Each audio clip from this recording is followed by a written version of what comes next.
Okay, I'm gonna do a video. It might not be as quick, but on Into the Jungle, we're flying with realistic communications turned on, and we also turned off like the battle damage assessment tab that pops up and shows you what the percentage is of everything you hit. So it really drives home having to communicate a lot more with your friends in co-op, kind of having a scout down there to see if you've hit everything.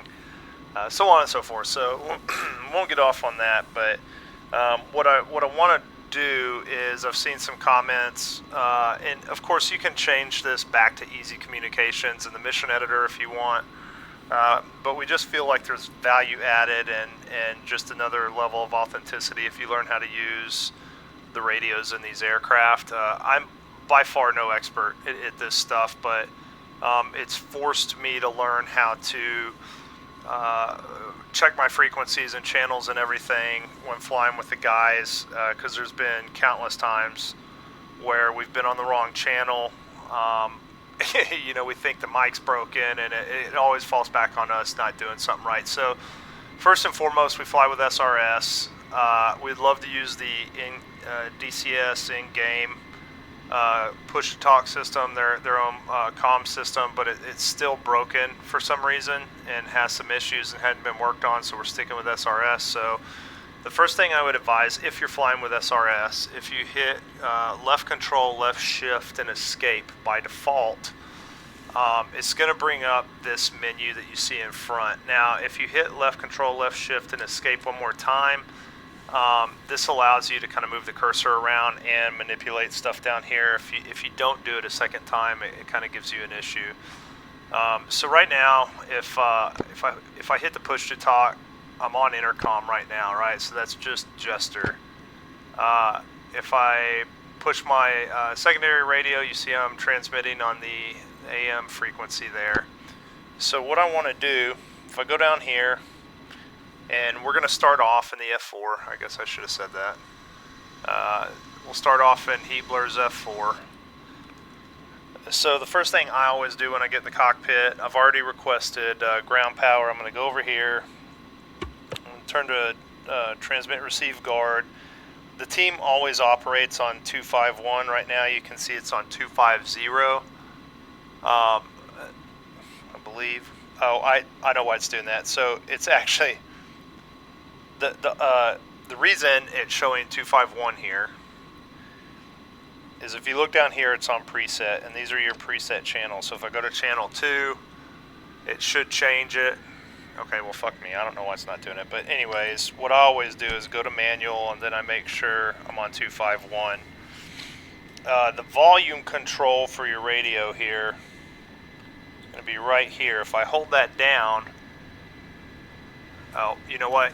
You gotta hit, this is where SRS is a little finicky, so you gotta hit left, you gotta hit the same thing again to bring up the percentages there for your volume control. This is the one right here that you want, because sometimes your volume control might be turned down all the way or just really quiet, and if there's a lot going on outside, it's hard to hear. So right now you see we're at 80%. You got the volume control for that radio there, and you can see that's going to turn up your AM radio. What is that? And again, that's your auxiliary radio. Your volume control, I believe it's this one. Yeah. Volume control for your primary is right there. So now, when I'm transmitting, if the boys were on, they could hear me. And you'll see that transmit receive. The intercom is always on transmit receive. There's a way to turn it off back here. I forgot. I always leave it on because I don't fly with anybody in the back seat. It's just AI. So it really doesn't matter whether it's on transmit receive all the time. Now the intercom though, which does matter because Jester can annoy the shit out of you in here. This volume control here, you can turn Jester down with that. I usually do when I'm flying with the boys because inevitably shit will be hitting the fan and then Jester will be screaming in my ear.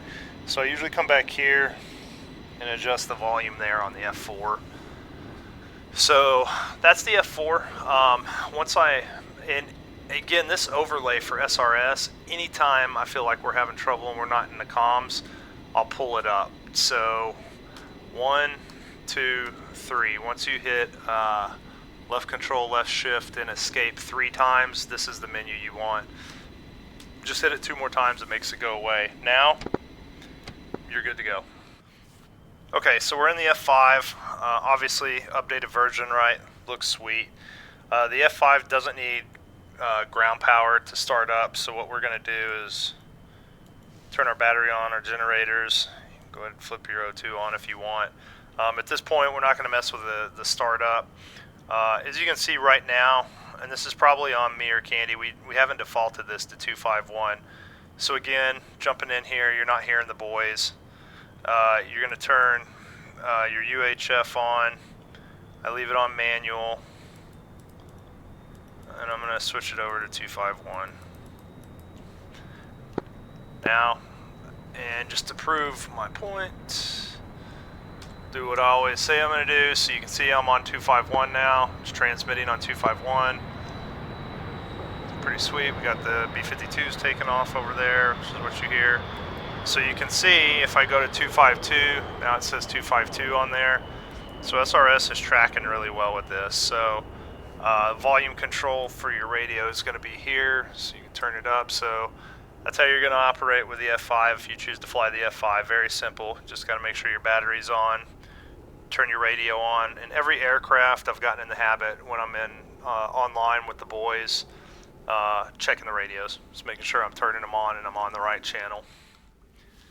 Okay, we're in the OV10 Bronco. Just go ahead and close the door here. Now, this is obviously one of the older mods. Still a fantastic mod. We will not get rid of it unless it just breaks. But very simple. Batteries on. You go ahead and turn the inverter on if you want. At this point, you have comms. You can turn to transmit, receive, guard, but I don't think it does anything. Like if we pull this up, you can see I'm always transmitting on 12480 or 251. I don't think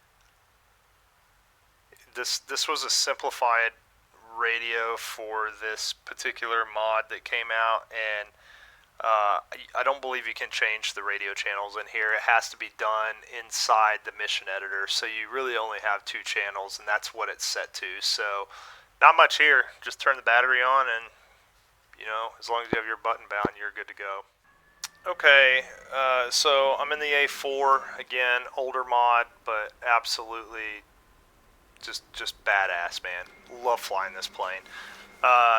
To get the radio working from the start, you're going to have to get ground power rolling. You know, we'll just turn the overlay on every time so we can see what's going on. So right now you don't see anything because it's shut down. So what you're going to want to do is go right here, transmit, receive. Again, I need to switch this default to 251. And then you can see we're defaulted at 251 at 83%.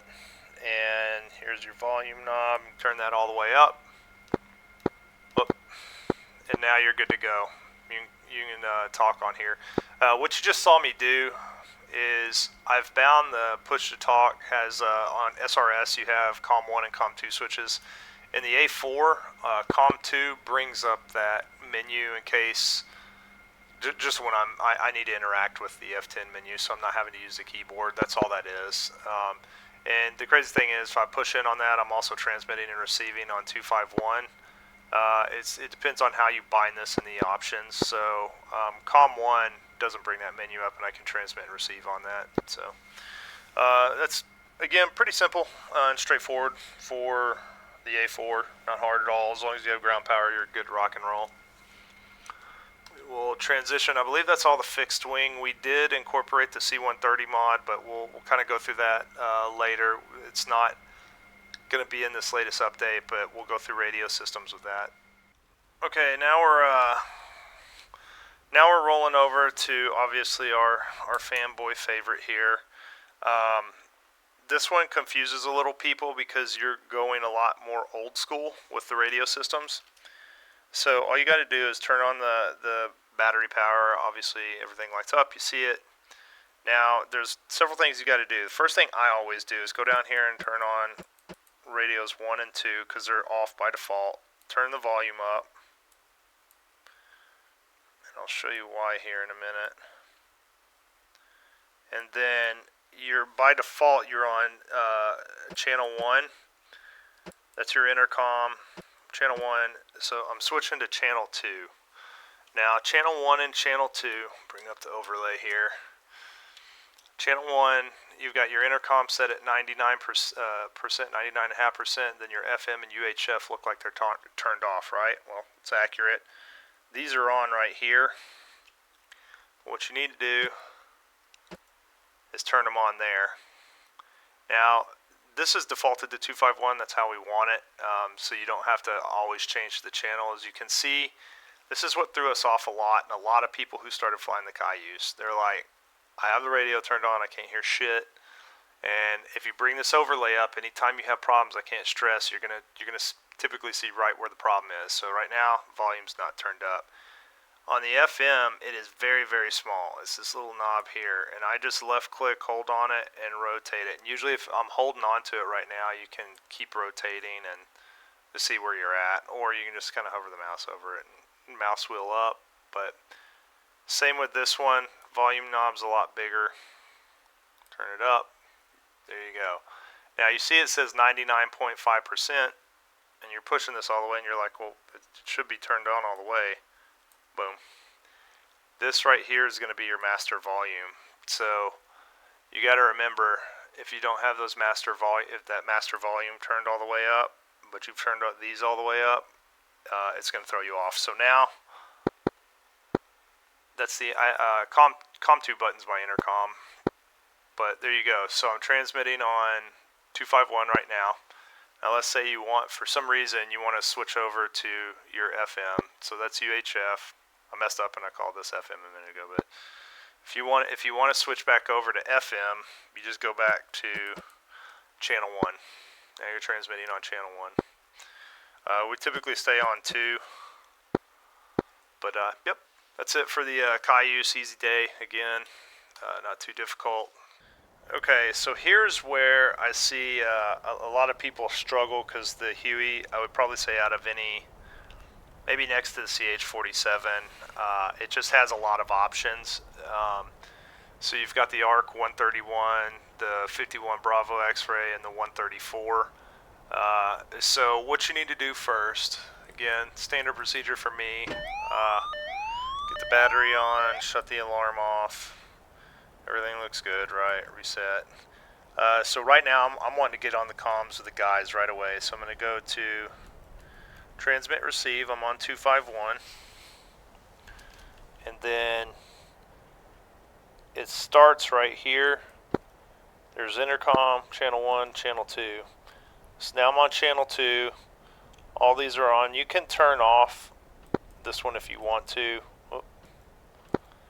I usually leave it on, but so volume control, I'll hold it down here. You can see that's the intercom volume control.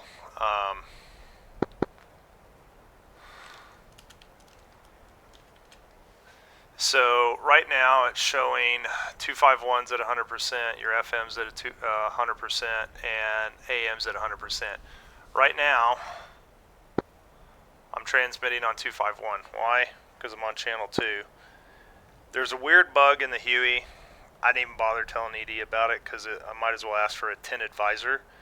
But for some reason, when you rearm and refuel, sometimes it sets it back to intercom. And if you don't have this overlay up and you're sitting here hollering at the guys and nothing's happened, it's because you're not on the right radio channel.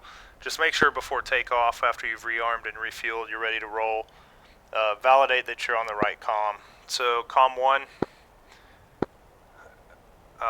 is, I guess, is it intercom? Comm 2 is going to be your UHF. Comm 3. Okay. Oh, wait. I'm being stupid. The reason those aren't working is because I don't have them turned on. But anyways, you get the point. I skipped ahead of myself. I didn't turn the other radios on. That's why they weren't transmitting, and it was just going back to intercom. But yeah, you just need to make sure you're on the appropriate channel here. I would say if you're flying with friends, do what we do, we always broadcast on UHF, and we try to maintain the same radio channel. Again, I'm not going to go into detail on all these other ones because we don't use them too often. The one we just started using was ADF. If you flip over to ADF on our CSAR missions, you can scroll in now here on ADF, and it's going to pick up the Morse code where the pilot's gone down and point you in the right direction here. So that's kind of cool. Don't fly that on all the time, but yeah, the Huey is the big one that throws people off, just because you got a lot going on with radios here. So, okay, last one. Now, clearly the avionics, the M4s, this does not fit Vietnam, right, from the inside.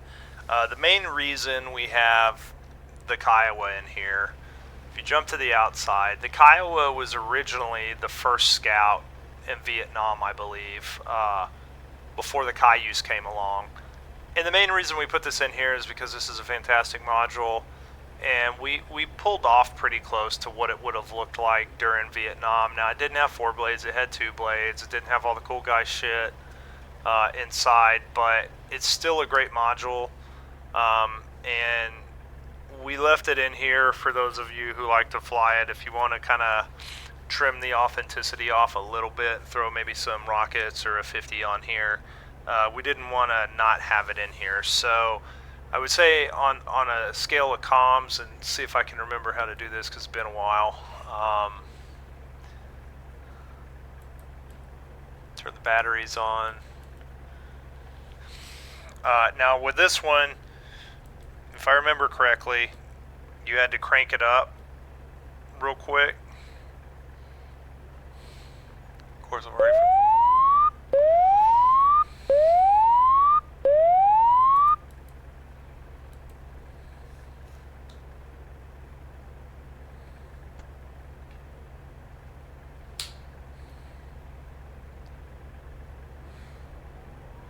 Okay, almost forgot how to start this thing up.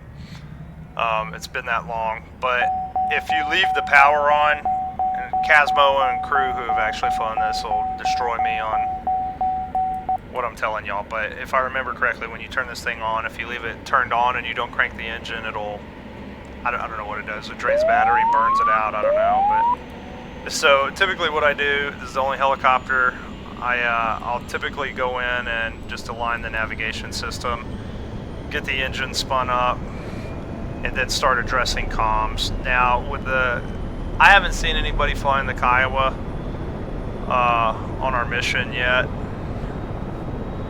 but the communications are definitely a little different on here, and I'll show you why here in a minute. I'm gonna go ahead and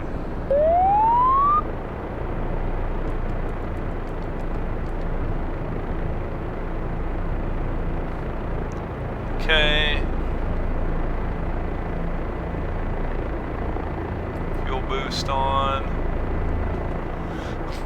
Just for the sake of me trying to remember how to do everything here.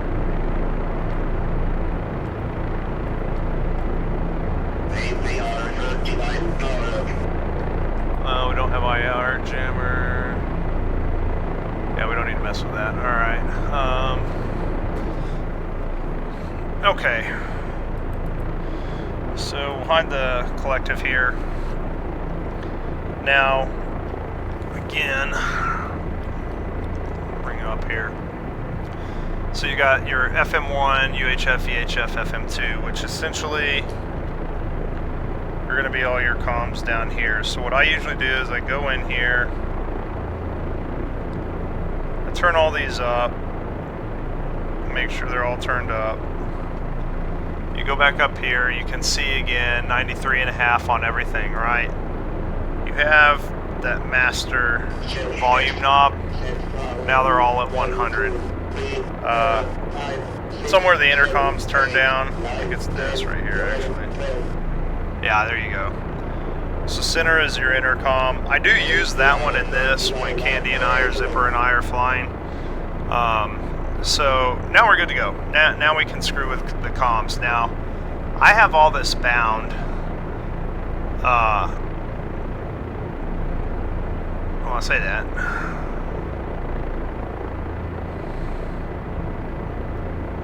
Stand by.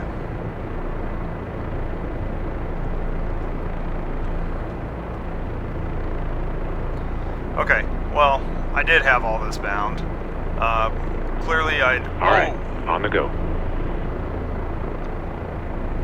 Okay, well, I clearly don't remember what I have bound to my collective here, so... essentially, you're going to have to bind your keys to select between channels 1, 2, and 3 to go to 251. Now I can communicate on 251, but essentially right here, that little arrow is showing channel 1, channel 2, channel 3, and channel 4. You can also select manually, I believe, yeah, right here, and just select the channel you want. If you leave it on, I believe that's transmit, you have to bind 1, 2, 3, and 4. I thought I had done that. For some reason I got nods bound to it, so I'm gonna have to go in and mess with my settings again, essentially. But yeah, I have a castle hat that selects all of these, and for some reason 2 of those switches are not selecting channel 3 and 5. But I'm not going to go into very much detail with the Kiowa. There's plenty of better tutorials out there than I can do on how to operate the comms. But just realize the way we have this set up now, if you hop in the Cayuse, God, I can't even talk, the Kiowa, that you're going to have to select the channel you want to transmit on. For us, it's 251. That's what the default is when you jump in here, so make sure that you, at bare minimum, you go down here and go to channel 2, just like the Huey and the Cayuse, and you should be good to go. Make sure the volume's up. But yeah, that's going to be about it. We have the CH-47 in here. I have not messed with the comms enough on that to figure out really how to give good instruction. I can muddle through it just by knowing what I know on these other helicopters and get to 251 and communicate on it, but it's going to take a little more fooling around with it to really push something out that makes any sense. So hopefully this last portion here with the Kiowa wasn't too terrible. It was a mess. This is the first time I've started this thing up and flown it, and probably in like 4 months or so. So yeah, I'm surprised I even got it off the ground. I clearly have my autopilot bound to a button that I forgot about. So yeah, I hope this video helps y'all out with communications. And I would highly encourage y'all to go ahead and try flying without easy communications on it. It makes it a lot more fun with the guys and just looking for stuff and getting after it and focusing on who you're talking to. And then it's even better, you know, online when you can divvy up channels and you know, delegate who's doing what on what channel. Yeah, I hope this helped y'all out.